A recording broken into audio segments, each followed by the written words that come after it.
గంభీరమైన సమయంలో ప్రవేశించాం. ఇక కాకతాళీయంగా టైంపాస్ లాగా దయచేసి కూర్చోకూడదని మనవి చేస్తున్నాం. ఇంట్లో ఉన్నా సరే ఇది దేవుని మందిరం, పరలోకపు గవిని, ఎక్కడిద్దరు ముగ్గురు నామినేట్ చేరినారో మధ్యలో ఉన్నా అన్నాడు ప్రభు. ఒక తీవ్రమైన, ప్రాముఖ్యమైన, ఆదరించే, హెచ్చరించే,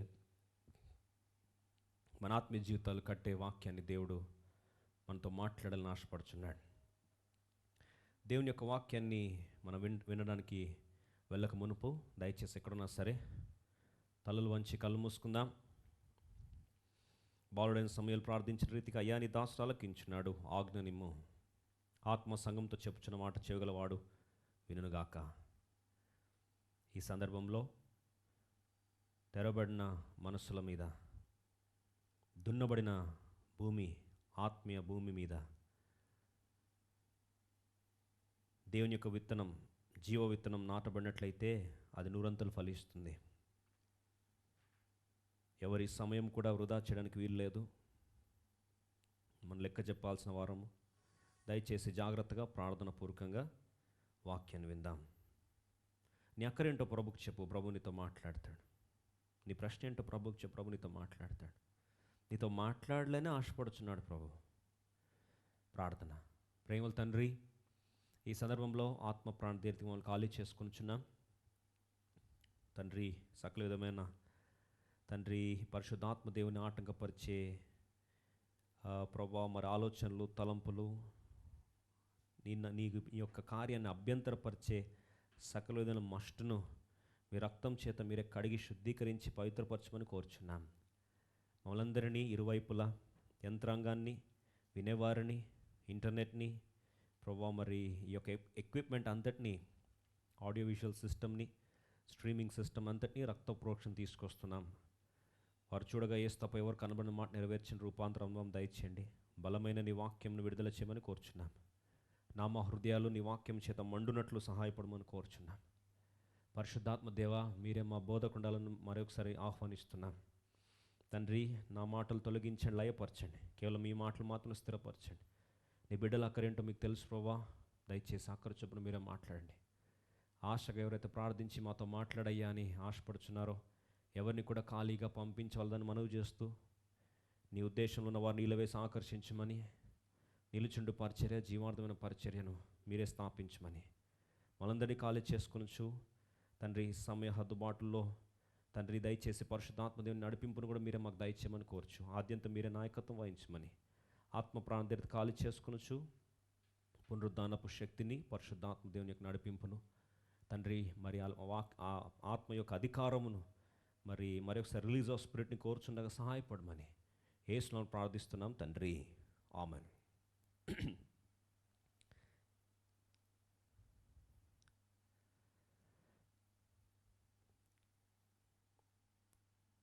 నేడు ధ్యానాంశం నిమిత్తమై యోనా గ్రంథము 4వ అధ్యాయం మనందరము కలిసి 4వ వచనాన్ని ప్రార్థన పూర్వకంగా చదువుకుందాం.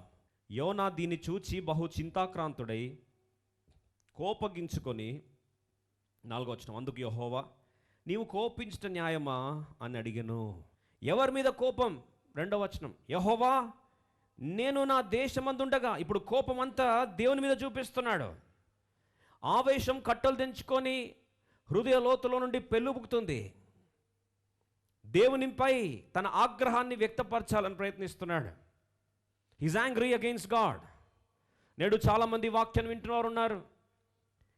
దేవుని మీద కోపాన్ని ఎలా వెళ్ళగక్కాలో అర్థం కాక, దేవుని మీద ఆక్రందన, దేవుని మీద ఆవేశం, ఆగ్రహం, ఈ జ్వాలలు కట్టలు తెంచుకొని ఈ కోపోద్రేకులైపోయిన పరిస్థితిలో ఎందుకు ఇంతగా కోపంగా ఉన్నాడు ఈ యోనా అంటే, తన జీవితంలో ఏదైతే తను ఆశించాడో, ఏ ప్రణాళిక అయితే వేసుకున్నాడో, ఏది జరగాలని ఆశపడ్డాడో, వాస్తవికంగా ఏవి కూడా జరగలేదు, దానికి భిన్నంగా జరుగుతున్నాయి. What if all the plans that you have planned so far, what if they are shattered? నువ్వు వేసుకున్న ప్రణాళికలన్నీ చిన్న భిన్నమైపోతే ఏంటి పరిస్థితి? ఈరోజు దేవుని మీద ఆగ్రహం రావడానికి మనం వేసుకున్న ప్రణాళికలు నెరవేరకపోగా అనుకున్న దానికి వ్యతిరేకంగా జరిగేసరికి మన కోపము దేవుని మీద కట్టలు తెంచుకొని వస్తుంది. దేవుడు ఎందుకు ఇలా అన్యాయం చేశాడు, నాకు నేనేం తప్పు చేశానో నాకు ఇలా జరిగింది, నేను అనుకున్నది ఒకటి జరిగింది ఇంకొకటి, దేవుడు ఎందుకు ఇలా నా మీద కన్నెర్ర చేస్తున్నాడు, నాకు ఎందుకు అన్యాయం చేస్తున్నాడు? ఇలాంటి ప్రశ్నలు ఒకవేళ నీ హృదయంలోంచి వెలుగుతున్నట్లయితే ఈ వాక్యం నీ కొరకే. మన జీవితంలో ప్రతి చిన్న అనుమతి దేవుని చిత్తానుసారంగానే జరుగుతుందన్న సత్యాన్ని చాలాసార్లు మర్చిపోతాం. We fail to understand that God is in sovereign control of our life. మన జీవితంలో సార్వభౌమ అధికారము, దేవుని సార్వభౌమ అధికారం ఉన్నాము అనే సత్యము చాలాసార్లు మర్చిపోతాం. దైవ చిత్తం వర్సెస్ మానవుని చిత్తం, ఈ రెండు ఘర్షిస్తే, ఈ రెండు ఘర్షణ గుండా వెళ్తే మానవుడు చివరికి ఏ పరిస్థితికి వస్తాడు? యోనా గ్రంథం నిలువెత్తటి నిదర్శనం. What if God's will and man's will clash with each other? What if God's sovereignty and man's free will contradict each other? మనిషి యొక్క స్వేచ్ఛ, దేవుని యొక్క సార్వభౌమత్వం, ఈ రెండింటి మధ్యలో ప్రపంచం అంతా కొట్టుకొస్తుంది. ఈరోజు ప్రతి విశ్వాసి అవిశ్వాసికి ఉన్న సందేహం ఇదే: దేవుడు అన్ని సార్వభౌముడు కదా, మరి నాకెందుకు, నేనెందుకు బతకాలి, అసలు నేను బతికి ఏం చేయాలి, అసలు ఎందుకున్నాను ఇక్కడ, అంతా దేవుడే రిమోట్ కంట్రోల్ ఆపరేట్ చేస్తే నేనెందుకు కదా? చాలా ప్రాముఖ్యమైన ప్రశ్న, జాగ్రత్తగా కొద్ది గమనించాల్సి మనం చేస్తున్నాం. బైబిల్లో మనం చూసినట్లయితే మన జీవితంలో ఏది జరగాలన్నా సరే దేవుని యొక్క సార్వభౌమ చిత్తము, మానవుని యొక్క సొంత చిత్తము, ఈ రెండింటి మధ్యలో ఘర్షణ. ఈ ఘర్షణ ఎందుకు వస్తుంది?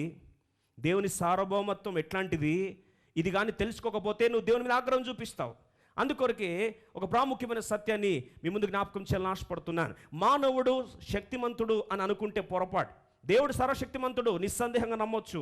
అయితే బైబిల్లో చూసినట్లయితే దేవుడు మన జీవితంలో అనుమతిస్తున్నాడంటే ప్రతి అడుగు, ప్రతి కదలిక, ప్రతి సమయము, ప్రతి అనుమతి దైవ చిత్తానుసారంగానే దేవుడు చేస్తాడు. ఈరోజు చాలామంది కూర్చున్నారు, దేవుని ప్రమేయం ఏముంది? కొంతమంది వికృత ప్రశ్నలు అడుగుతారు, దేవుని ప్రమేయం ఏముందండి, శాస్త్రమే అంతా శాసిస్తుందని. ఒక మాట ఈరోజు సవాల్ అడగాలని ఆశపడుతున్నా. ఒకే మందు ఒక వ్యక్తికి వాడితే ఆ వ్యక్తి బాగుపడుతున్నాడు, అదే మందు ఇంకొక వాడితే ఆ వ్యక్తికి పని చేయకుండా ఆ వ్యక్తి మరణిస్తున్నాడు. మరి మందులో ఉందా శక్తి? ఒకే డాక్టర్ అదే రోగంతో బాధపడుతూ ఇద్దరిని వైద్యం చేస్తే ఒక వ్యక్తి బ్రతుకుతున్నాడు, ఒక వ్యక్తి చచ్చిపోతున్నాడు. మరి సమస్య వరిది. ఇద్దరు పేషెంట్స్ తీసుకెళ్ళి ఒక హాస్పిటల్లో కోవిడ్-19తో బాధపడుతున్న పండబెట్టుకుంటే పక్క రూమ్లో అదే ట్రీట్మెంట్ ఇస్తున్నారు, అదే ఆక్సిజన్ సిలిండర్లో అదే ఆక్సిజన్ థెరపీ ఇస్తున్నారు. ఇద్దరికి ఒకే ట్రీట్మెంట్ ఇస్తే ఒక వ్యక్తి బ్రతికాడు, ఒక వ్యక్తి చచ్చిపోయాడు. మరి ఎవరిది హస్తం? ఇంకా ముందుకెళ్తే అదే హాస్పిటల్లో కొందరు బాగా బయటకు వస్తున్నారు, అదే హాస్పిటల్లో కొందరు మరణించి వారి శవం పార్థివ దేహంగా మారి చివరికి శ్మశాన వాటికి వెళ్తుంది. ఎవరిది హస్తం? ఈరోజు ఇట్లాంటి ఆలోచింపజేసే ప్రశ్నలకు జవాబుందా? బహుశా కొన్నిసార్లు ఆగ్రహ జ్వాల కట్టలు తెంచుకొని దేవుని ప్రమేయం ఏం లేదని కొందరు మూర్ఖులు ఉన్నారు. ఇంకొందరు ఉన్నారు మొత్తం అంతా మానవుడే సర్వశక్తిమంతుడని విర్రవీగే ఇంకొక మూర్ఖత్వం ఇంకోవైపు ఉంది.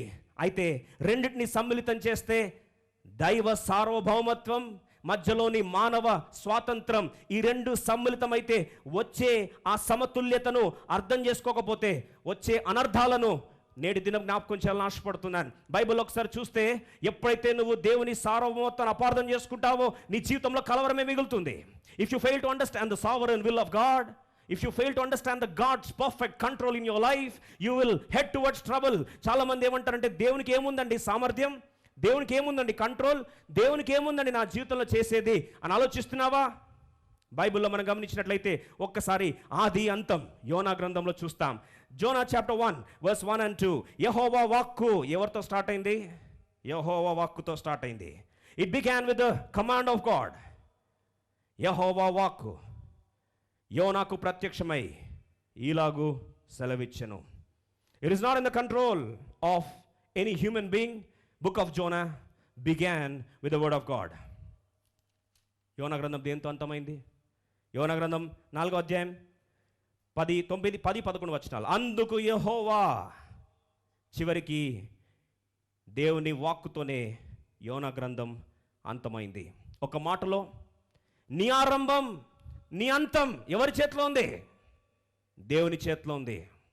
You forget this fact because sometimes you get confused, you get lost, you don't understand that your beginning and your end is in the sovereign control of God. అందుకో ప్రభు అన్నాడు, ఆల్ఫా ఒమేగా నేనే, ఆరంభమును అంతమును నేనే. కలుగును గాక అని పలుకగా దేవుని నోట నుండి జాలువారిన మాటల ద్వారా విశ్వాంతరాలం ఈ లోకానికి వచ్చింది. ఇంకో మాటలో ఏ రోజైతే దేవుడు ఇస్తరాకులాగా మడిచేస్తాడో ఆ రోజు చరిత్ర ముగుస్తుంది.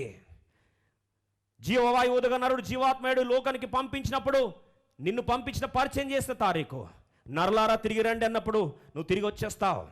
This is the perfect beginning and ending, the sovereign control of God. రెండోదిగా చూసినట్లయితే నీ జీవితంలో ప్రతి పెద్ద పని, ప్రతి చిన్న పని, నీ జీవితంలో జరుగుతున్న ప్రతి పెద్ద కార్యం, చిన్న కార్యాన్ని దేవుని సార్వభౌమత్వంలో దేవుడు మేనేజ్ చేస్తున్నాడు. It is in perfect control of God. Every great and minor details, every great and small things that happen in your life are in the perfect control of God. చూద్దామా ఒక్కసారి?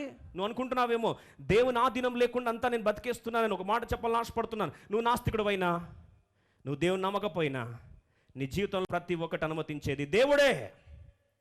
అది పెద్దది కావచ్చు, చిన్నది కావచ్చు, అది గొప్పది కావచ్చు, అది చిన్నది, అతి చిన్నది కావచ్చు.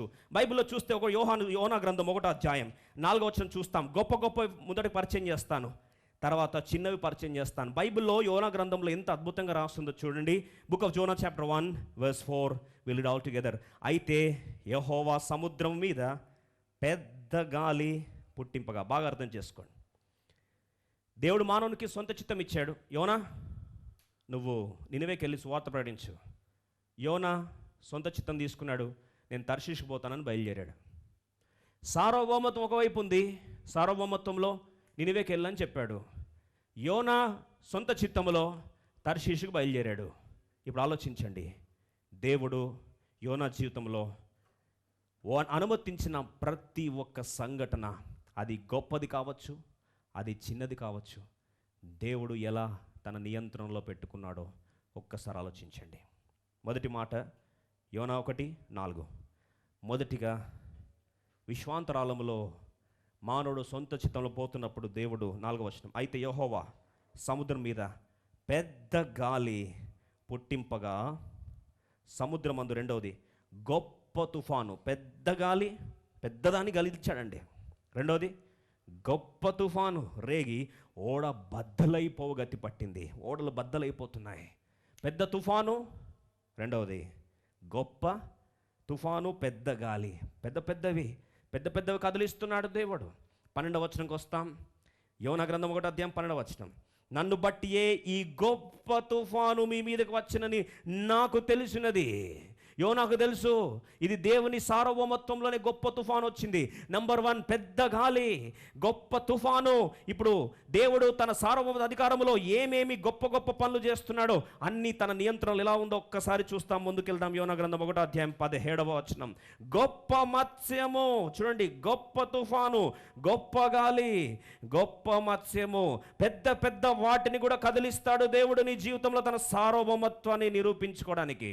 దేవుడు తన నియంత్రణ, తన శక్తి సామర్థ్యాలు రుజువు చేసుకోవడానికి పెద్ద వాటిని కూడా పుట్టిస్తాడు, ఆజ్ఞాపిస్తాడు. ఇది దైవ సార్వభౌమత్వం. ఇంకా ముందుకెళ్తే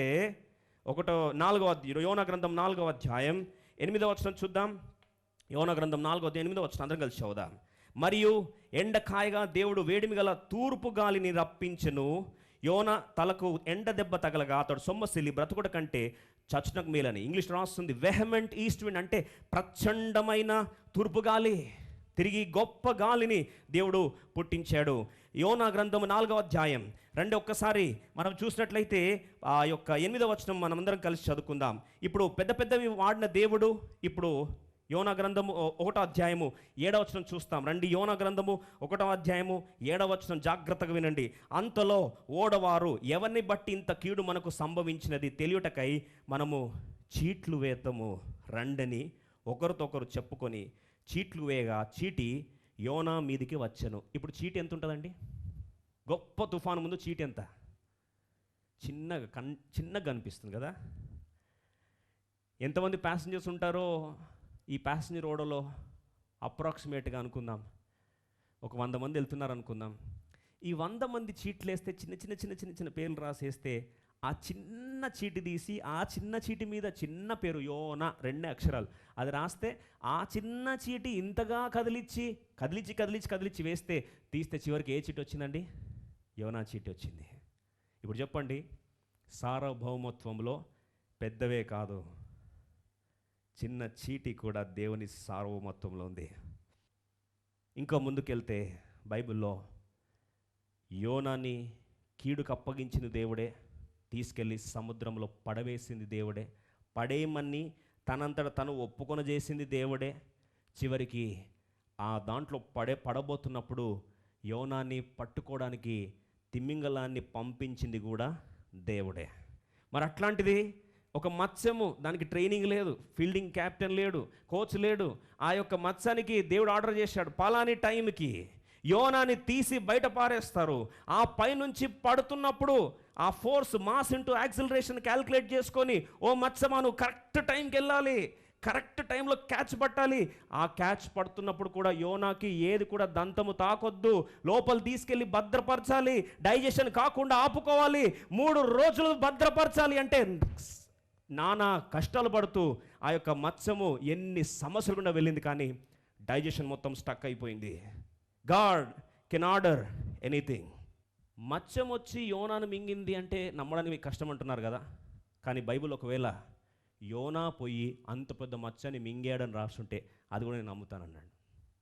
that is the sovereign power of God. God can order anything in your life.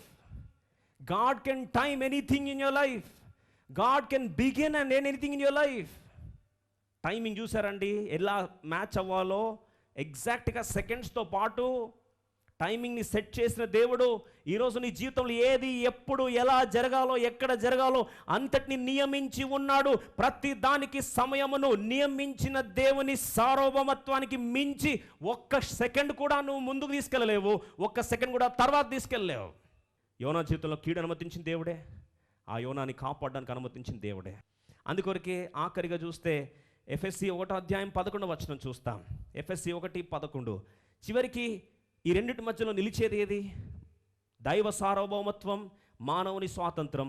ఈ రెండింటి మధ్యలో సమ్మిళితమైతే ఎఫెసీ 1:11 చూస్తాం. మరియు క్రీస్తునందు ముందుగా నిరీక్షించిన మనము తన మహిమ కీర్తి కలుగజేయవలనని, ఆ మాట అందరం కలిసి చదువుకుందాం. ఆ దేవుడు తన చిత్త ప్రకారమైన కౌన్సిల్ ఆఫ్ హిస్ విల్, చిత్త ప్రకారమైన సంకల్పము బట్టి మనలను ముందుగా నిర్ణయించి ఆయన యందు స్వాస్థ్యముగా ఏర్పరచను. ఆయన తన చిత్తానుసారముగా చేసిన నిర్ణయము చొప్పున సమస్త కార్యములను జరిగించుచున్నాడు. ఏది ముందు డిసైడ్ చేశాడో అవన్నీ కూడా సమస్త కార్యం జరిగించుచున్నాడు. The council of his will stands for ever. అందుకొర కీర్తన 33:11 చూస్తే Psalm 33:11, కీర్తన 33:11 అందరం కలిసి చదువుకుందాం. 33వ కీర్తన 11 అందరం కలిసి చదువుదాం. యెహోవా ఆలోచన సదాకాలము నిలుచును, ఆయన సంకల్పములు తరతరములకుండును. దేవుడు ఏదైతే ప్లాన్ చేస్తాడో అది తరతరములు నిలుస్తుంది. అయితే ఇంతగా పర్ఫెక్ట్గా దేవుడు ప్లాన్ చేశాడు కదా, ఇది తరతరం నిలుస్తుంది కదా. ఆరంభము అంతము, ఆది అంతము ఆయనే. గొప్పవి చిన్నవి ఆయనే ప్లాన్ చేశాడు, మేలు కీడు కూడా ఆయన ప్లాన్ చేశాడు. చివరికి ఆయన చిత్తాన్ని స్థిరపరచుకుంటున్నాడు కదా. మరి మనిషి ఏం చేయాలి? అసలు మనిషి ఎందుకున్నాడు? ఈ ప్రశ్న చెప్పి ముగించేస్తాను. ఇది తెలుసుకుంటే లోపల ఆ తర్జన భర్జన తగ్గి, ఆవేదన తగ్గి, దేవునికి అధికారం ఒప్పుకున్నప్పుడు నీ జీవితంలో అనుకున్నది ఒకటి జరిగింది, ఇంకోటి అయినా సరే నువ్వు దేవుని ఆరాధిస్తావు. ఆగ్రహం బదులు ఆరాధన వస్తుంది. అందుకొరకే సామెతలు 16:9 చదువుదామండి. Proverbs chapter 16:9 అందరం కలిసి చదువుకుందాం. సామెతలు 16:9 ఒకడు తాను చేయబోవున్నది హృదయములో యోచించుకొనును, అయితే యెహోవా వాని నడతను స్థిరపరచును. అయితే ఎప్పుడైతే ఈ సార్వభౌమాధికారానికి తల వంచడానికి ఇష్టపడతామో అందుకు బైబిల్ రాయబడిన మాట సామెతలు 3:5 అందరం కలిసి చదుదాం. Proverbs chapter 3:5 we will read all together. Proverbs chapter 3:5 నీ స్వబుద్ధిని ఆధారము చేసుకొనక నీ పూర్ణ హృదయముతో యెహోవా యందు నమ్మిక ఉంచుము. ఎందుకు నమ్మిక ఉంచాలి? చాలాసార్లు మనకి తెలియని సత్యాన్ని ఈ మాటను నేను జ్ఞాపకం చేయాలని ఆశపడుతున్నాను. ఎందుకు నా చిత్తం వద్దంటున్నాడు దేవుడు? దేవుడికి ఎందుకు నా చిత్తాన్ని వద్దంటున్నాడో చాలాసార్లు తెలియక మనం పొరపాటు చేస్తాం. ఎందుకు తెలుసా అండి? సామెతలు 14వ అధ్యాయంలో అందరం కలిసి ఈ ప్రాముఖ్యమైన మాటను కలిసి చదువుకుందామండి. సామెతలు 14వ అధ్యాయం మనందరము కలిసి 12వ వచనం చదువుదాం. చాలాసార్లు మనిషి అపార్థం చేసుకుంటాడు. ఎందుకు దేవుడు నా చిత్తాన్ని కాదంటున్నాడు? ఎందుకు దేవుడు నా సొంత చిత్తం ఇచ్చినట్టే ఇచ్చి నన్ను ఎందుకు ఆపేస్తున్నాడు? ఎందుకు తన సార్వభౌమ అధికారానికి అప్పగిస్తే నేను కేవలం అంగడిలో ఒక ఆట వస్తువునా, నేను ఒక యంత్రాన్నా, నాకెందుకు స్వాతంత్రాన్ని భంగపరుస్తున్నాడు? ఎందుకు నా సొంత చిత్తాన్ని కాదంటున్నాడు? ఎందుకు నన్ను వద్దంటున్నాడు అని చాలాసార్లు సందేహం రావచ్చు. ఈరోజు దానికి జవాబు చెప్పి ముగించేస్తాను. Proverbs chapter 14 సామెతలు 14వ అధ్యాయం అందరం కలిసి 12వ వచనం చదువుదాం. చాలా ప్రాముఖ్యమైన మాట జ్ఞాని అయిన సొలొమోను హెచ్చరిస్తూ తన కుమారునికి మాటలు జ్ఞాపకం చేస్తున్నాడు. 12వ వచనం కలిసి చదువుదాం. ఒకని ఎదుట సరి అయినదిగా కనబడు మార్గము కలదు, అయితే తుదకు అది మరణమునకు త్రోవ తీయును. ఎందుకు దేవుడు నీ చిత్తాన్ని వద్దంటాడో తెలుసా? మనం ఏర్పాటు చేసుకునే చిత్తము అది ఆరంభంలో మనకు మేలుగానే కనిపిస్తుంది, కానీ తుదకు అల్టిమేట్గా ఎక్కడ తీసుకెళ్తుందంటండి? ఎక్కడ తీసుకెళ్తుంది? మరణానికి తీసుకెళ్తుంది. ప్రేమిత్రమా, తప్పిపోయిన కుమారుడు తండ్రి నుండి దూరదేశంకి వెళ్ళాలని ఆశపడ్డాడు. సొంత చిత్తం చేయడం ఆరంభించాడు. కానీ ఏం జరిగింది? లాస్ట్కి చివరికి దూరదేశం వెళ్ళిపోయాడు. అక్కడ క్షామం వచ్చింది, క్షేమము కోల్పోయాడు. పందుల పొట్టు తినడానికి కూడా నోచుకోలేని పరిస్థితి. ఏదైనా తోటలో సొంత చిత్తం ఇచ్చాడు దేవుడు. అన్నీ పెట్టి అన్నీ ఆస్వాదించండి, ఇది ఒక్కటి తినొద్దంటే తిన్నారు. ఏమైంది? చివరికి దిగంబరులను తెలుసుకున్నారు. ప్రేమిత్రమా, మానవుడు కోరేది జీవం కాదు. మానవుడు సొంత చిత్తాన్ని వాడుకోవడానికి ఇష్టపడితే తుదకు అది మరణానికి దారితీస్తుంది. తెలుసు దేవుడు కొన్నిసార్లు తన సార్వభౌమత్వంలో నిన్ను ముందుకు పోనీయకుండా నీ ప్లాన్స్ని మార్చేస్తాడు. తన సార్వభౌమ అధికారానికి ఒప్పుకో, అది నీకు క్షేమం. యోనా ద్వారా దేవుడు మాట్లాడుతున్నాడు. యోనా ప్లాన్ చేసిపోయింది ఎక్కడికి? తర్షీషుకి. కానీ దేవుడు ఎందుకు తీసుకొస్తున్నాడు? నినివేకొచ్చి ప్రసంగిస్తే యోనా జీవితంలో 1,20,000 మందిని ఒక్కసారి ఒంటి చేత్తో 3 రోజుల్లో, టెక్నాలజీ లేని దినాల్లో 1,20,000 మందికి సువార్త ప్రకటించిన ఉజ్జీవ ప్రసంగికుడుగా యోనా చరిత్ర మార్చాలనేది దేవుని యొక్క ఆశ. యోనా సొంత చిత్తమేమో తర్షీషుకు పారిపోయి దాక్కోవాలని ఆశ. ఈరోజు ఆలోచించండి, మానవుడు యోచించినది మరణం వైపు దారితీస్తుంది, కానీ దేవుడు జీవపు ఊట వైపు తీసుకొచ్చాడు. ఈరోజు నీ ప్రతిస్పందన ఏంటి? అందుకొరకే 2015లో ఈ పాట రాయడానికి దేవుడు నాకు కృపనిచ్చాడు. అంతా నా మేలుకే, ఆరాధన యేసుకే, అంతా నా మంచికే, తన చిత్తంనకు తల వంచితే. ఈ ప్రాంతంలోనే అన్ని రకాల ఘర్షణలు. నేను దేవుని చిత్తానికి తల వంచాను. I want my will to be done. God says it is a snare for you. అది నీకు హాని, అది నీకు ముప్పుగా మారుతుంది. అంటే ఇప్పుడు మనం అంటాం, లేదు నాకు ఇది కావాల్సిందే. పిల్లలు చాలాసార్లు గోము చేస్తారు, నాకు ఇది కావాల్సిందే అని. నానంటాడు, వద్దురా, అది తింటే నీ పళ్ళు పుచ్చిపోతాయి. పిల్లలు అంటాడు, లేదు నా సంతోషాన్ని భంగపరచడానికి నువ్వు పుట్టావు, నేను ఎప్పుడు ఆనందంగా ఉండడానికి ఇష్టం లేదు, నేను చాక్లెట్ కదా కోరుకుంది, ఎందుకు దీని మీద కూడా పడేవాడిని. పిల్లోడు నానంటే నానంటాడు, లేదు కుదరదంటాడు. లాస్ట్కి ఏమవుతుందండి? నిజంగా ప్రేమించే తండ్రి కొట్టైనా సరే ఆ పిల్లోని యొక్క ఏడుపును ఆపడానికి ప్రయత్నిస్తాడు. పిల్లోడు అనుకుంటాడు, మా నాన్నకి నేనంటే పడదు, నాకు ఇచ్చినట్టే ఇచ్చాడు స్వాతంత్రం, చివరికి నాతో ఆడుతున్నాడు.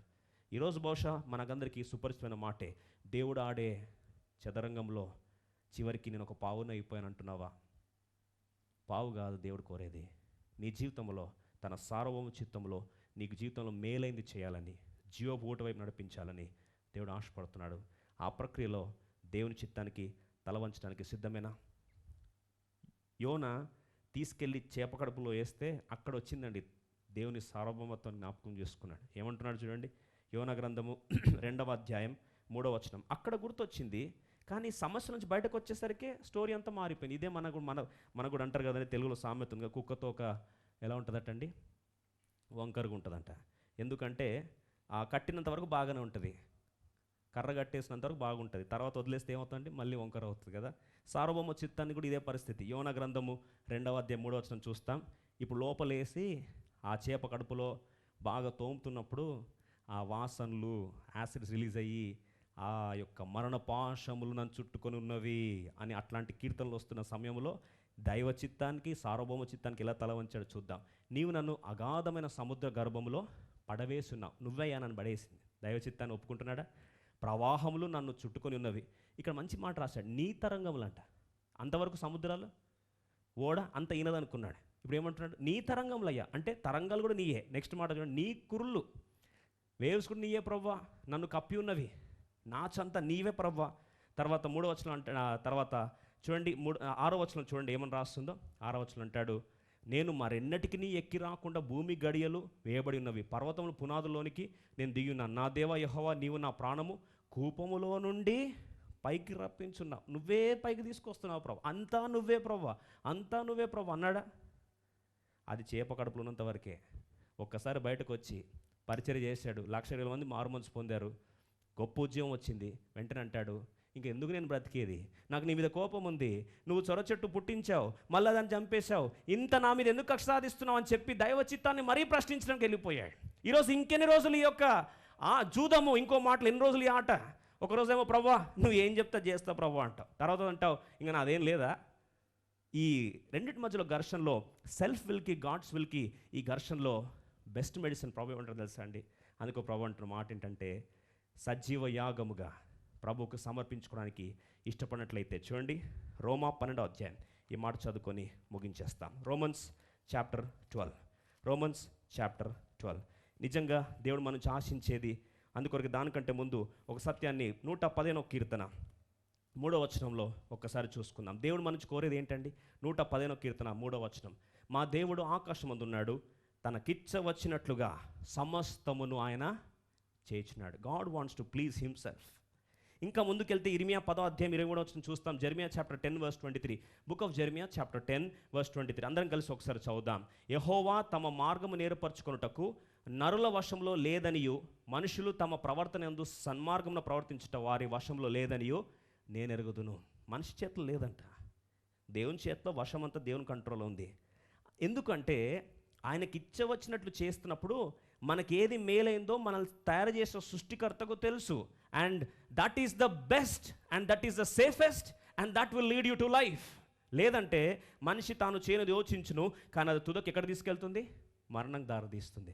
అందుకని ప్రభు ఈరోజు అడుగుతున్న ప్రశ్న ఏంటంటే, నా చిత్తంలో తల వంచడానికి ఇష్టమేనా? బైబిల్లో దేవుని చిత్తానికి అప్పగించుకున్నంత వరకు దేవుని శిష్యుల జీవితంలో ఘర్షణే ఘర్షణే ఘర్షణే. ఎప్పుడైతే దైవ చిత్తానికి అప్పగించుకున్నాడు ఒకటే మాట అన్నాడు యోనా. ఏమన్నా తెలుసా అండి? కలవరం, తుఫాను, ఓడ వణికిపోతుంది, గాలి, తుఫాన్లు, ఓడ బద్దలైపోతూ ఉంది. యోనా దైవ చిత్తానికి అప్పగించుకోవడానికి దేవుడు హ్యాండిల్ చేస్తూ వస్తున్నాడు. ఎలా హ్యాండిల్ చేశాడండి? 1వ అధ్యాయంలోనే యోనాను హ్యాండిల్ చేయడం ఆరంభించాడు. ఎలా హ్యాండిల్ చేస్తున్నా తెలుసా అండి? యోనా కొరకు దేవుడు తిమింగలాన్ని ఆజ్ఞాపించక మునుపు గొప్ప తుఫాను అనుమతించాడు, గొప్ప గాలి అనుమతించాడు. ఇప్పుడు ఆ పరిస్థితిలో ఇప్పుడు యోనా అర్థం చేసుకొని నేను దేవునికి భయపడుతున్నానని చెప్పి ఇప్పుడు అంటున్న మాట 12వ వచనం, నన్ను బట్టియే ఈ గొప్ప తుఫాను, చూడండి ఈ గొప్ప తుఫాను సార్వభౌమత్వంలో దేవుడు అనుమతిస్తుంది. దేని కొరకు? మీ మీదకు వచ్చినని నాకు తెలిసినది, నన్ను బట్టే వచ్చింది. నన్ను ఎత్తి సముద్రంలో పడవేయుడి, అప్పుడు సముద్రం మీ మీదకు రాకుండా నిమ్మలించునని అతడు వారితో చెప్పాను. ఆలోచించండి, ఇది మానవుని యొక్క సమస్య. 1వ అధ్యాయంలో అంటాడు నన్ను తీసుకెళ్ళి ఇక్కడ పడేయండి, సముద్రంలో పడే. ఎంత ధైర్యం ఉండాలండి ఆ మాట అనాలంటే? చాలాసార్లు అందరూ అంటారు యోనా ఏం ప్రవక్త అండి, యోనాతో కంపేర్ చేసుకున్నాడు దేవుడు అని. ఒక్కసారి ఆలోచిద్దామా? Can you say this word? ఎంత దమ్ముండాలండి ఈ మాట అనాలంటే? సముద్రంలో తీసి నన్ను పడేయండి అనండి. నన్ను బట్టి వచ్చింది తీసుకెళ్ళి పడేయండి సముద్రం అంటావా? సార్వభౌమ చిత్తానికి తల వంచే ఏకైక వ్యక్తి మాత్రం ఈ మాట చెప్పగలడు. తీసుకెళ్ళని పడేయండి అయ్యా, ఇదంతా సమస్య పరిష్కారం వస్తుంది. తీసుకెళ్ళి ఏం చేసి అంత మాట అన్నాడు 1వ అధ్యాయం. 2వ అధ్యాయంలో కూడా ఏమంటున్నాడు? దైవ చిత్తానికి ఒప్పుకొని నువ్వే అయ్యా చేసిన అన్నాడు. 3వ అధ్యాయానికి వచ్చేసరికి తిరిగి మళ్ళీ వంకర. అందుకో ప్రభు అన్నాడు, తన్ను తాను ఉపేక్షించుకొని ప్రతిదినము తన సిలువనెత్తుకొని, అయ్యా నా సొంత చిత్తాన్ని ఛిద్రం చేయడానికి అప్పగించుకొనుచున్నాను, నాకు జీవాన్ని విడుదల చేయి. అలా చేసినట్లయితే దేవుడు సమృద్ధిని జీవంలోకి మనం నడిపించాలని ఆశపడతాం. అందుకొరకే లైఫ్ టెంపుల్ ఏ ఉద్దేశంతో ఆరంభించబడిందంటే, నేను జీవం ఇచ్చుటకును అది సమృద్ధిగా ఇచ్చుటకు వచ్చాను. అందుకొరకు ప్రేమిత్రమా, దైవ చిత్తాన్ని కానీ ఒప్పుకున్నట్లయితే దేవుడి జీవితంలో మేలైంది చేయాలని ఆశపడతాం.